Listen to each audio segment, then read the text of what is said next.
मैं जब जफ़र महल पहुंचा तो बहुत खुश था। जब मैंने इसे पहली बार देखा तो मैं दुखी था, मगर मैंने सोचा कि काश ये ना बना होता। मानो अंग्रेज़ 100 सालों से इसके बनने का इंतज़ार कर रहे थे। मगर ये इमारत मुग़लों की आखिरी इमारत मानी जाती है। इसे सबसे पहले अकबर द्वितीय ने 1820 ईस्वी में बनवाया था। एक शहंशाह की उजड़ी हुई दास्तां बयां करती है। यहाँ के दरो दीवार चीख चीख के बताते हैं कि इनकी दास्तां में मोहब्बत, गम, खुशी सारी बातें बताते हैं। बहादुर शाह जफ़र का पूरा नाम मिर्ज़ा अबू जफ़र सिराजुद्दीन मोहम्मद था और इनके पिता का नाम अकबर द्वितीय और माता का नाम लालबाई था। इनका जन्म 14 अक्टूबर 1775 को दिल्ली में हुआ और इनकी मृत्यु 7 नवंबर 1862 को रंगून में हुई, जो बर्मा में है। बहादुर शाह जफ़र एक बहुत बड़े शायर थे। उनके उर्दू, फ़ारसी, ब्रजभाषा और पंजाबी में अनेकों कलाम मौजूद हैं। 19 साल की रईसजादी जीनत से उन्हें प्रेम हो गया। सारी दिल्ली में उनके प्रेम के चर्चे होने लगे, लेकिन उन्होंने अपनी शायरी के ज़रिए लोगों को बताया प्रेम क्या होता है और उन्होंने उससे शादी की। ये उनकी चौथी शादी थी। इस वक्त ये 65 साल के थे, तब भी ये जवान थे। इनका खाना पीना, रहना बसना बहुत उम्दा तरीके का था। ये जो पानी पीते थे सोने चांदी हीरे ज़वारात जड़ी बूटियाँ से घुल के आता था। ये नदी का पानी पिया करते थे ये लोग। जब नदी का पानी हिमालय या पहाड़ों से आता है तो उसमें सारे पदार्थ होते हैं। आप सोचिए उसमें कितना कितना सब कुछ होता होगा। और जब इसी पानी से सब्ज़ी उगाई जाती होगी, उस सब्ज़ी का क्या कहना। आज के टाइम में भी लोग 100-100 साल के जीते हैं। बॉलीवुड सुपरस्टार दिलीप कुमार 99 साल के होके देहांत हुआ है। लोग अपना ख्याल रखें तो उम्र नहीं बढ़ती है, लोग अपना ख्याल ही नहीं रखते हैं। ये देखें आप, इनकी जो इनका मेन गेट है उसके ऊपर ये बारादरी बनाया हुआ है इन्होंने। अब हम इस बारादरी के अंदर जा रहे हैं। देखें, आज भी यहाँ आयरन के गार्डन लगे हुए हैं, ऊपर देख रहे हैं हम। और इनके कमरों में ज़्यादा से ज़्यादा कपड़े का इस्तेमाल होता था। ये दरो दीवार ऐसे खुले रखते थे। सारे महल इनके देखिए, ये सब खुले रखते थे, लेकिन कपड़े लगाया करते थे। इसके चारों तरफ कुंडे होते हैं जो कपड़े यानी कि पर्दे वगैरह टांगते थे। सब पर्दों से सजाया हुआ होता था। ये गर्मियों में ये बादशाह लोग यहाँ पे आते थे और गर्मियों के लिए इसे बनाया था। इसी के अंदर ये आराम किया करते थे और अपनी गर्मियों की छुट्टी में इसी कमरों में रहा करते थे। आप इस जगह जाएंगे, देखेंगे चारों तरफ से दर हैं और यहाँ प्यारी प्यारी हवा आ रही है। ये इधर का साइड की जगह है, ये सब साइड से दिख रहा है आपको। ये साइड है वो दर में। अभी हम मोती मस्जिद के बारे में बताएंगे। वो मोती मस्जिद है। दिल्ली में सड़कों का जाम तो मशहूर है, उतना ही व्यस्त आसमान है। यहाँ हवाई जहाज़ 1-2 मिनट में गुज़रते हैं। ये दर देखिए, ये लकड़ी के ऊपर लगे हुए हैं। ये लकड़ी का इस्तेमाल है इसमें। ये दरों में कितना खूबसूरत होगा उस टाइम। हर जगह पर्दे ये वो लगे होंगे। ये दिल्ली जफ़र महल के मेन गेट के ऊपर बना हुआ है।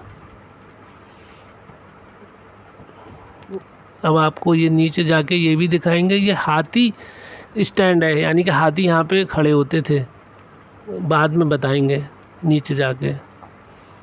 अब हम नीचे की ओर जा रहे हैं।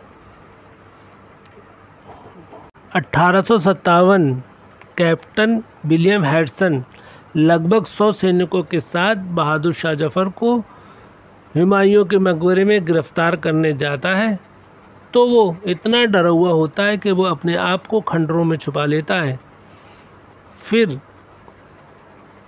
बहादुर शाह जफ़र के पास अपने 2 नुमाइंदे भेजता है, मौलवी रजब अली, मिर्ज़ा इलाही बख्श। 70 साल के जफ़र 1857 में 20 सितंबर को आत्मसमर्पण कर देते हैं और अपने आप को अंग्रेज़ों के हवाले कर देते हैं। अंग्रेज़ इनको बंदी बना लेते हैं। इनके साथ कुछ और लोग थे, इनकी दासी जीनत महल, इनके बच्चे कुछ इनके साथ थे और इन्हें पहले बेगम समरू के घर में रखा जाता है।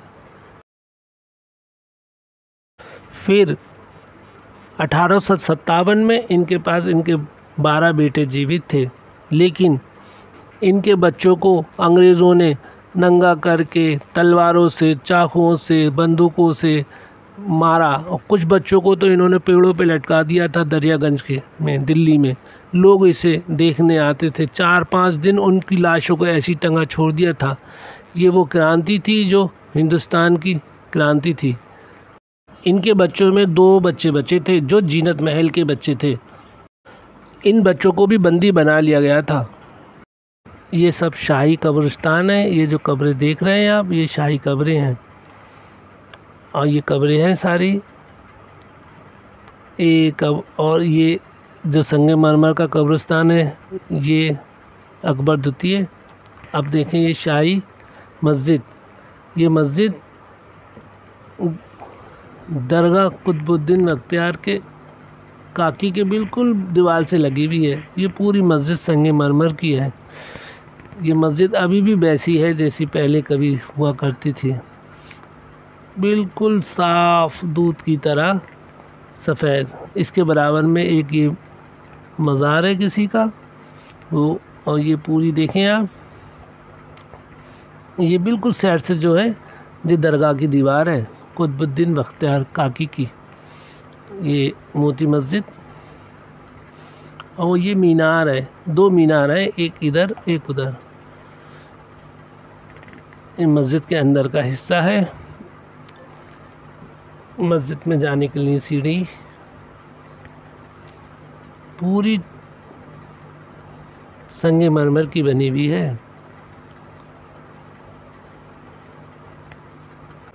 मुग़ल काल में ऐसी कई मस्जिदें हैं जो संगमरमर की बनी हैं। लाल किले के अंदर भी है, बहुत सी जगह हैं ये मस्जिदें इस टाइप की।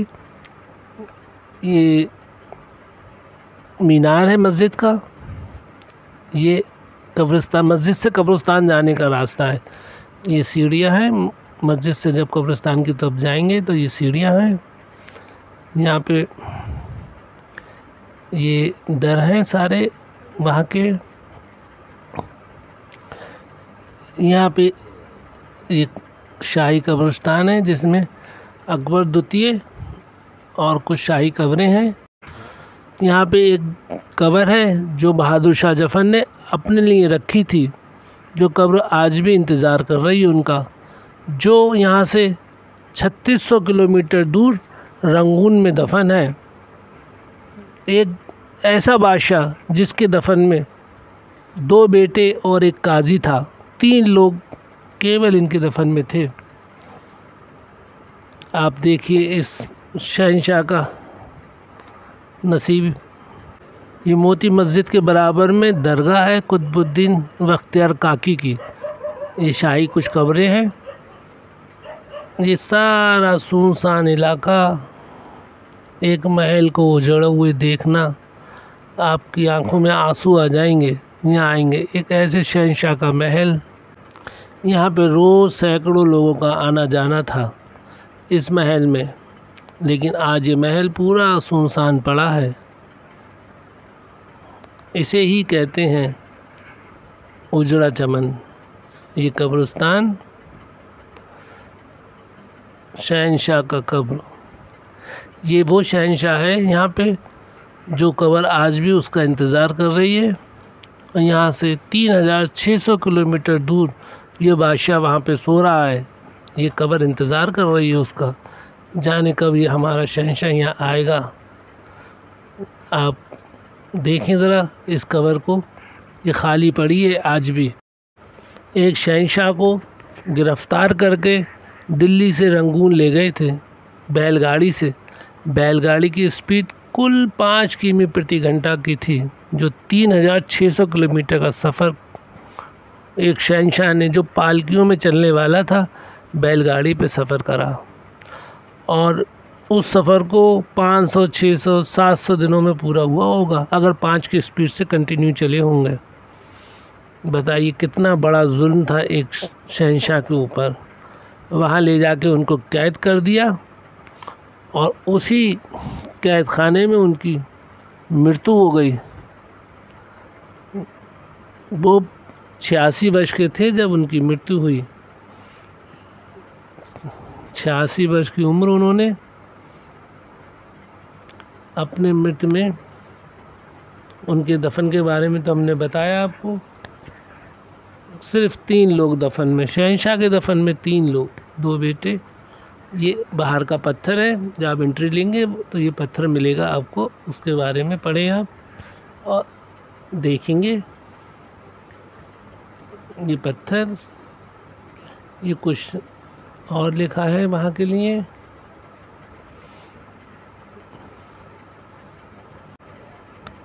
अब हम अंदर चले गए। ये अंदर जाते हैं, गेट के अंदर जाने के बाद ये हम रास्ते से अंदर जा रहे हैं।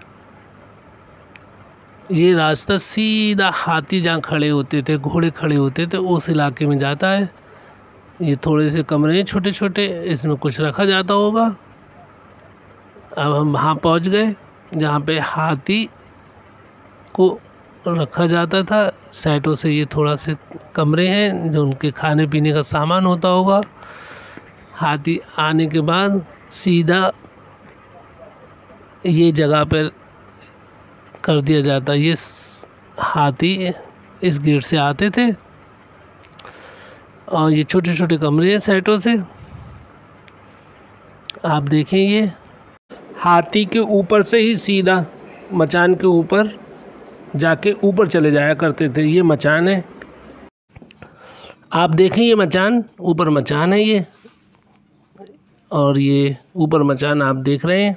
ये मेन गेट है और सीलिंग है इसमें, देखिए आज भी सीलिंग बरकरार है। गेट के बारे में हम आपको बताएंगे। गेट का अच्छा लगा। ये मचान है सारे ऊपर। ये हाथी सीधा आगे चला जाता होगा।